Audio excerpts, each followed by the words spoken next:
आज का सूत्र सुनो, बड़े काम का है। सोचकर बोलना, वरना बोलकर सोचना पड़ेगा। फिर से सुनो, हमेशा सोचकर बोलना, वरना बोलकर फिर सोचना पड़ेगा। और जो बाद में सोचना है वो पहले ही सोच ले। तो बात का काम। और फिर एक अपनी कहावत है, बहुत प्राचीन कहावत है, फिर पछताए का हुई जब चिड़िया चुग गई खेत। अब तुम लोग तो सब जानते हो, ज्ञानी है।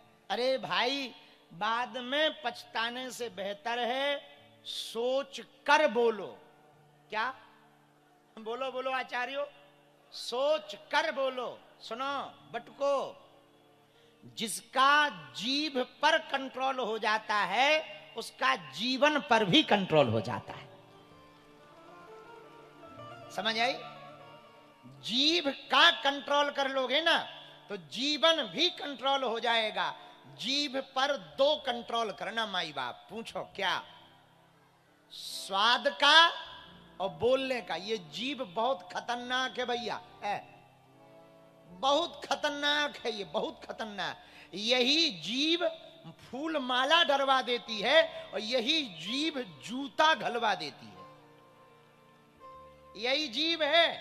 बढ़िया बोलोगे तो फूल माला पाओगे, बढ़िया हमारे जैसी पटकी पाओगे। और हमारा मूड खिसक जाए और कोई मोटे तगड़े को गाली बक दे तो का है फिर? दे जूतम जूता, चैथी लाल कर दी जाएगी। पर ये खेल किसका है? बोलो बोलो। जीभ बहुत खतरनाक है। इसका कंट्रोल जिसको करना आ गया उसको जीवन कंट्रोल करना आ जाता है। कुदरत को ना पसंद थी सख्ती बयान में, इसलिए उसने हड्डी ही नहीं दी जबान में। और तुम देखो सब जगह हड्डी है पर जीभ में हड्डी नहीं है। अच्छा, मुंह में दो चीजें हैं विशेष, दांत और जीभ। जीभ और दांत में दोनों का आकलन किया जाए तो जीभ पहले आती है, दांत जन्म के बाद। लेकिन बाद जरूर आते हैं, मरने के पहले ही निपट जाते हैं। और जीभ जब तक रहोगे तब तक साथ नहीं छोड़ती। जरूरी नहीं है जो मजबूत हो वो बना रहे, मतलब सीधा सा है। अपने वो नहीं है जो फोटो में साथ खड़े हों, अपने वो हैं जो मुसीबत में साथ खड़े होते हैं। समझ गए? इसलिए जीभ पर यदि कंट्रोल कर लिया तो जीवन पे कंट्रोल हो जाए। लेकिन एक जीभ ही तो है जो कंट्रोल नहीं होती। दे पिज्जा, दे बर्गर, दे चाउमीन, दे डोसा, अरे नाक सी चली जा रही। बोले क्या है? बोले ये चीज है भगवान राम ही बचावे। अरे पिज्जा में वो सफेद सफेद ऐसा लगता है जैसे 8 साल के लड़का को भयंकर जुकाम हो गया हो। पर ये जीभ है, मानती नहीं। हमने कई लड़कों को समझाया, काम बेफिजूली में पड़े, क्या खाते पीते हो, ठीक ठाक खाओ। तो हमसे एक दो लड़के पूछ रहे, गुरुजी आप फिट रहते हो? हम कहे फिट नहीं है, कमजोर है। फिट में और कमजोर में अंतर होता है। उनका सूख गए, कमजोर है, देखो आंखें घुस गई, कमजोर है। अरे बोले नहीं नहीं, हम लोग खुद कमजोर होना चाहते।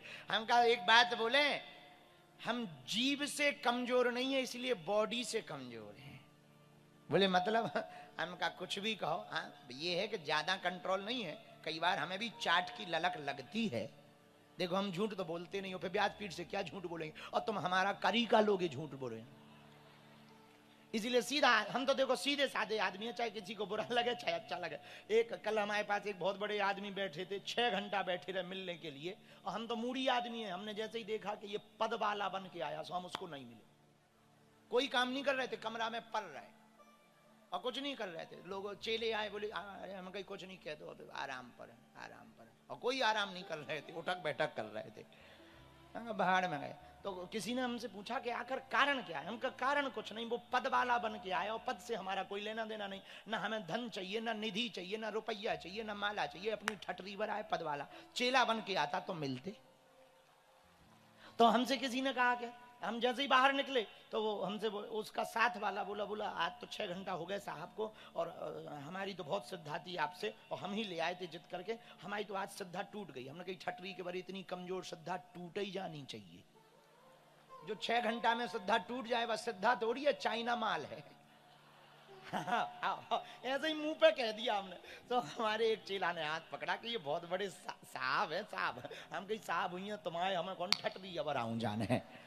जय बजरंग। तो देखो हम सीधे आदमी, हम तो गांव के आदमी, सीधे आदमी, पढ़े लिखे नहीं, तुम लोग तो ज्यादा पढ़े। तो जीभ पर कंट्रोल हो जाए तो जीवन कंट्रोल हो जाता। स्वाद चटकारे लेने में जीभ बहुत चतुर है, लेकिन स्वाद जीभ के लिए तो ठीक है पर पेट के लिए खराब। और जहां बड़ा पेट बड़ा बेट, सो जल्दी खुला मौत का गेट। हाँ, इसलिए जीभ पर कंट्रोल, स्वाद से भी और शब्द से भी, 2 चीजों से करो। बटको सुनो, स्वाद से और शब्द से, 2 चीजों से अपनी जिह्वा पर जिसका कंट्रोल आ गया भैया, उसका जीवन कंट्रोल हो जाता है। एक बात और बोले पागलों, कह दो बोलो, जरा जोर से तो कहो। हाँ चेला तोरे ही लाने आए हम। सुनो मेरे पागलों, ये जीभ है जो सब करवाती, सब, और जीभ है जो सब कुछ करवाती रहेगी। ये जीभ ही लड़ाई करवा देवे, ये जीभ ही लड़ाई शांत करवा देवे। अंग्रेजी का एक शब्द है सॉरी। लड़ाई हो जाए सॉरी बोलो तो लड़ाई खत्म। और अस्पताल में डॉक्टर यदि सॉरी बोल दे तो आदमी, शब्द वही है पर दोनों की अलग अलग आशय हैं। अस्पताल में डॉक्टर बोले सॉरी सो आदमी, और घर पे लड़ाई हो जाए लुगाई से, घरवाली से, और सोते समय कह दो सॉरी सो लड़ाई खत्म।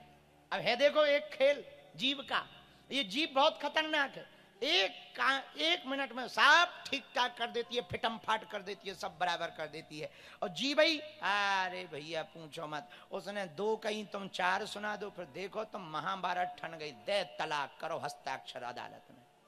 बुरा ना मानना, आजकल वर्तमान समय में सबसे ज्यादा तलाक होने का कारण है सुंदर साथी सब चुनते हैं, समझदार कम चुनते हैं। और साथी कैसा भी हो, पति अथवा पत्नी, समझदार होना चाहिए।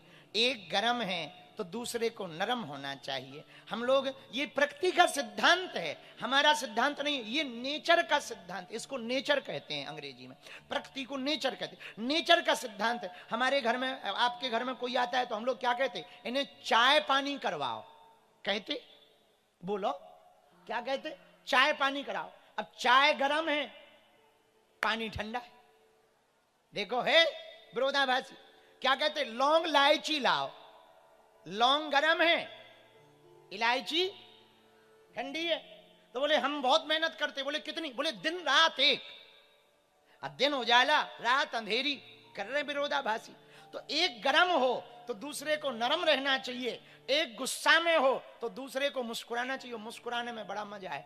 तुम्हारी लुगाई को, घरवाली को भयंकर गुस्सा चढ़ी हो और तुम्हें भी चढ़ जाए गुस्सा, फिर क्या, 2-4 दिन के लिए रसोई बंद, दे चटा चटा। अब लेकिन एक गरम स्वभाव की, दूसरे नरम स्वभाव की, दौड़िया। अब घर चलो, विवाहित पुरुष कितने बैठे, हाथ उठाओ, शादीशुदा। चलो आज गुरु मंत्र ले लो बेटा, हाथ नीचे करो, तुम लोग गुरु मंत्र लो हमसे, बाद में एक्स्ट्रा अलग से दक्षिणा दे देना हमको। घर पे घरवाली से लड़ाई हो जाए तो एक काम करो, चप्पल उठाओ और पहन के निकल जाओ।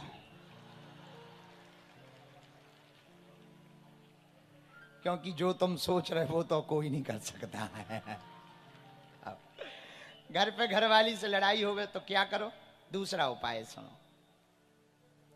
वो क्रोध में हो, तुम बोध में हो जाओ। वो गुस्सा में हो, तुम मुस्कुराओ।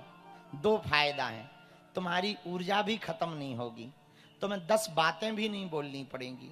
और क्रोध में बुद्धि का नाश हो जाता है, तो कुछ गलत भी नहीं मुंह से निकलेगा और घर का कलेश भी बच जाएगा। कुछ नहीं बिगड़ता है, 2 बातें सह लेने में कुछ बिगड़ता नहीं है। यदि पति क्रोधी स्वभाव का है तो पत्नी को विनम्र रहना चाहिए, कुछ नहीं बिगड़ता है। भगवान उनके ऊपर कृपा करेंगे। बहुत विनम्र रह करके मुस्कुराते हुए बातों को सुन लेना चाहिए। और किसी को गुस्सा चढ़ी हो, भयंकर गुस्सा, मान लो घरवाली को चढ़ी हो कि हमारे तो जिंदगी बर्बाद कर दी, और तुम बढ़िया हाथ बंद करके कहो ओहो, अब बताओ, कुछ बोला नहीं हो, गुस्सा का पारा बढ़ा दिया तुमने, न गाली बकी ना कुछ, पारा बढ़ गया। और जैसे ही वो और भनभना के हमारे सामने हंसो मत, नहीं तो हम खा जाएंगे कच्चा। हैं हम चाउमीन है क्या? अब बताओ, तुमने कुछ खास बोला नहीं, अपनी ऊर्जा भी खराब नहीं की और सामने वाले को पूरे जवाब मिल गए। तो जो मुस्कुराने में फायदा है वो लड़ने में फायदा नहीं। मेरे पागलों, सोच कर बोलना, वरना बोलकर सोचना पड़ेगा। बालाजी महाराज के कृपा पात्र बागेश्वर धाम पीठाधीश्वर परम पूज्य धीरेन्द्र कृष्ण शास्त्री जी महाराज का पावन संकल्प। मध्य प्रदेश में छतरपुर के ग्राम गढ़ा में बनेगा विश्व स्तरीय कैंसर अस्पताल एवं रिसर्च सेंटर, जिसकी आधारशिला देश के यशस्वी प्रधानमंत्री नरेंद्र मोदी जी के कर कमलों से रखी जा चुकी है। 200 करोड़ रुपए की लागत वाले 100 बेड के इस अस्पताल में गरीबों का होगा मुफ्त इलाज। ये बहुत बड़ा अवसर है, बहुत बड़ा काम है। संकल्प बड़ा हो, संतों के आशीर्वाद हो, प्रभु की कृपा हो, तो समय सीमा में सब पूर्ण होता है। हमारे प्रियजनों, बागेश्वर धाम पूरे भारत के लोगों, अभी तक अस्पतालों में मंदिर थे, अब मंदिर में अस्पताल होगा। कैंसर हॉस्पिटल निर्माण हेतु सहयोग देकर पुण्य के भागी बने।